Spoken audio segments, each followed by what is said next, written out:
আজকের ফিলিস্তিনের দিকে তাকালে আপনি কি দেখেন? চারদিকে বারুদের গন্ধ, ধ্বংসস্তূপের নিচে পড়ে থাকা নিষ্পাপ শিশুদের নিথর দেহ, আর ইসরায়েলের পাহাড় সমান অহংকার। আপনি কি ভাবছেন এসব শুধুই আজকের রাজনীতি আর ক্ষমতার লড়াই? একদমই না। আজ থেকে 1400 বছর আগেই মানবজাতির শ্রেষ্ঠ শিক্ষক মহানবী হজরত মুহাম্মদ সাল্লাল্লাহু আলাইহি ওয়াসাল্লাম লিখে দিয়ে গেছেন আজকের এই পরিস্থিতির এক নিখুঁত মানচিত্র। পবিত্র কোরআনের পাতায় পাতায় লুকিয়ে আছে এমন কিছু ভয়ঙ্কর ইশারা, যা আজ খবরের কাগজের শিরোনামের মতো হুবহু মিলে যাচ্ছে।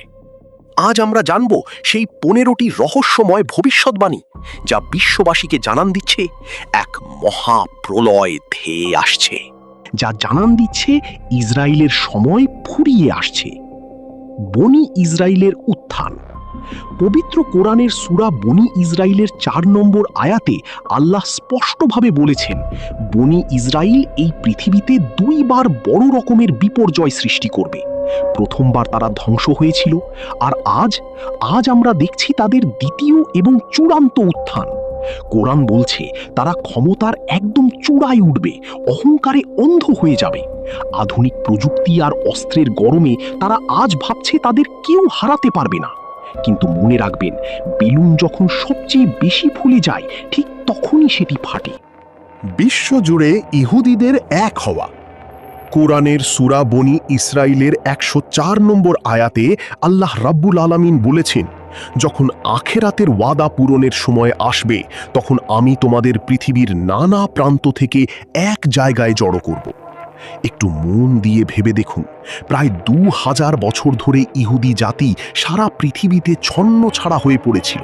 তাদের নিজেদের কোনো দেশ ছিল না, মাটি ছিল না।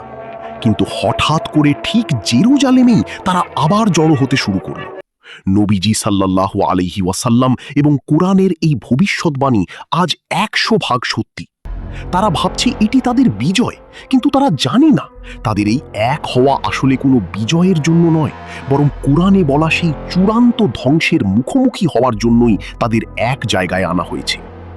ফুরাত নদী ও স্বর্ণের পাহাড়। কিয়ামতের অন্যতম বড় এবং ভয়ঙ্কর একটি সংকেত হল ফুরাত নদী। নবীজি সাল্লাল্লাহু আলাইহি ওয়াসাল্লাম বলেছেন, কিয়ামত ততক্ষণ হবে না যতক্ষণ না ফুরাত নদী শুকিয়ে তার নিচ থেকে একটি সোনার পাহাড় বের হয়ে আসে। বর্তমানে ইরাক এবং সিরিয়ার বুক চিরে বয়ে যাওয়া এই ফুরাত নদীর পানি খুব দ্রুত শুকিয়ে যাচ্ছে। বড় বড় বিজ্ঞানীরা বলছেন, আর কয়েক বছরের মধ্যেই হয়তো এই নদী পুরোপুরি পানি শূন্য হয়ে পড়বে। এই পানি শুকিয়ে যাওয়া মানেই হলো একটি মহাযুদ্ধের প্রস্তুতি। যখন সেই সোনা মানুষের সামনে আসবে, তখন শুরু হবে ইতিহাসের সবচেয়ে বড় রক্তপাত। দাজ্জাল ও ইহুদিদের মাসিহা। ইহুদিরা আজও বিশ্বাস করে যে তাদের জন্য একজন ত্রাণকর্তা বা মাসিহা আসবে, যে পুরো পৃথিবীকে শাসন করবে। আর এই জন্যই তারা জেরুজালেম দখল করে বিশ্ব শাসনের মঞ্চ তৈরি করছে। কিন্তু আমাদের মহানবী সাল্লাল্লাহু আলাইহি ওয়াসাল্লাম আমাদের সাবধান করে গেছেন। তিনি বলেছেন, শেষ জামানায় যে ভয়ঙ্কর প্রতারক আসবে সে হলো দাজ্জাল। নবীজি সাল্লাল্লাহু আলাইহি ওয়াসাল্লাম স্পষ্টভাবে বলেছেন যে ইস্পাহানের 70,000 ইহুদি দাজ্জালের অনুসারী হবে। আজকে ইসরায়েল যে এত অহংকার করছে, মসজিদে আকসা ভেঙে 3rd টেম্পল বানানোর স্বপ্ন দেখছে, এই সবই হলো তাদের সেই ভণ্ড মাসিহা অর্থাৎ দাজ্জালকে পৃথিবীতে স্বাগত জানানোর প্রস্তুতি। চূড়ান্ত যুদ্ধ ও বিজয়। যখন মুসলমানরা দাজ্জালের বাহিনীর সামনে দিশেহারা হয়ে পড়বে, ঠিক তখন সিরিয়ার দামেস্কের এক সাদা মিনারে আকাশ থেকে নেমে আসবেন হযরত ঈসা আলাইহিস সালাম। নবীজি সাল্লাল্লাহু আলাইহি ওয়াসাল্লাম বলেছিলেন, দাজ্জালকে হত্যা করা হবে লুদ নামক জায়গায়। অবাক করা বিষয় হলো, বর্তমান ইসরায়েলের সবচেয়ে বড় বিমানবন্দরটি কিন্তু এই লুদ শহরের ঠিক পাশেই অবস্থিত। সেদিন পাথর আর গাছ পর্যন্ত কথা বলে উঠবে, এমনকি গারকাত গাছ ছাড়া সব কিছুই বলে দেবে জালিমরা কোথায় লুকিয়ে আছে।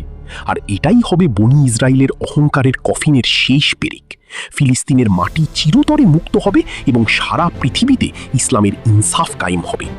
রাতের অন্ধকার যখন সবচেয়ে বেশি গভীর হয়, তখন বুঝতে হবে ভোর একদম কাছাকাছি। ফিলিস্তিনের ওই প্রতিটি শিশুর ঝরে পড়া রক্তের ফোঁটা, প্রতিটি মায়ের হাহাকার, কোনো কিছুই বৃথা যাবে না। ফিলিস্তিনের ওই পবিত্র মাটি আবারও হাসবে, মসজিদে আকসার মিম্বর থেকে আবারও বিজয়ের আজান ধ্বনিত হবে। সেই দিনটা খুব বেশি দূরে নয়। আমাদের কাজ হলো শেষ নিঃশ্বাস পর্যন্ত সত্যের পথে থাকা এবং ওই মাজলুম ভাই বোনদের জন্য দোয়া করা। আল্লাহ যেন আমাদের সেই বিজয়ের দিনটি দেখার তৌফিক দেন। আমিন। আজকের এই আয়োজনে আপনি যে তথ্যগুলো জানলেন তা হয়তো অনেকের কাছেই অজানা, কিন্তু প্রশ্ন হলো, আমরা কি শুধুই দর্শক হয়ে থাকব, নাকি ইতিহাসের এই ক্রান্তি লগ্নে নিজেদের ঈমানকে আরেকটু শানিত করব? বন্ধু, এই চ্যানেলটি তৈরি করা হয়েছে কেবল ভিউ পাওয়ার জন্য নয়, বরং আমাদের হারানো গৌরবময় ইতিহাস আর ইসলামের আসল সত্যগুলো আপনাদের সামনে তুলে ধরার জন্য।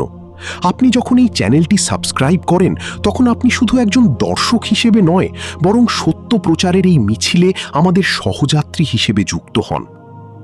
আপনার একটি সাবস্ক্রাইব আমাদের পরবর্তী ভিডিওটি আরও নিখুঁতভাবে তৈরি করতে শক্তি যোগায়। তাই আপনি যদি বিশ্বাস করেন যে এই ধরনের ভিডিও সবার কাছে পৌঁছানো উচিত, তবে এখনই সাবস্ক্রাইব করে বেল আইকনটি বাজিয়ে দিন এবং কমেন্টে অন্তত একবার আমিন লিখে আপনার উপস্থিতির জানান দিন। হয়তো আপনারই একটি শেয়ার বা সাবস্ক্রাইব কোনো এক ভাইয়ের অন্তরে ইসলামের নূর জাগিয়ে দেবে। ইনশাআল্লাহ দেখা হচ্ছে পরবর্তী কোনো বীর সাহাবীর রক্তভেজা ইতিহাসের সাথে। ততক্ষণ পর্যন্ত আল্লাহ আমাদের সবাইকে হেফাজত করুন। আসসালামু আলাইকুম ওয়া রাহমাতুল্লাহ।